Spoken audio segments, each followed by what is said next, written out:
এক গ্রামে থাকত মিলা। ছোটখাটো কিন্তু ভয়ঙ্কর বুদ্ধিমান এক মেয়ে।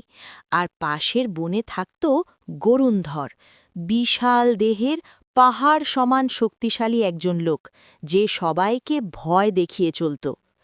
একদিন গরুণধর এসে মিলাকে বলল, শুন মেয়ে, আমার সমান শক্তি যদি থাকে তবে দেখাও। মিলা হেসে বলল, শক্তি ঠিক আছে, কিন্তু মাথা থাকলে তবেই শক্তির দাম। গরুণধর রেগে গিয়ে বলল, যা বলিস কর, আমি তোকে হারাবই। মিলা তাকে নিয়ে গেল একটা নদীর ধারে। সেখানে বড় বড় পাথর পড়েছিল। সে বলল, চল, কার পাথর বেশি দূরে ছুঁড়তে পারে দেখি। তবে আগে কাঁচা ডিম ছুঁড়ে দেখো। ডিম না ভেঙে নদীর ওপারে ফেলতে পারলে তুমি জিতবে।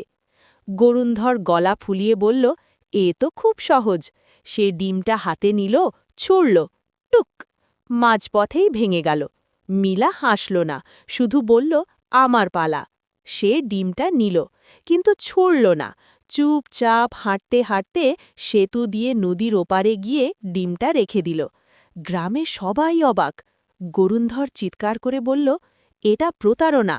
মিলা শান্তভাবে বলল, কেউ বলেনি যে ডিমটা ছুঁড়েই পৌঁছতে হবে, শুধু ওপারে ফেলতে বলেছিলে তুমি।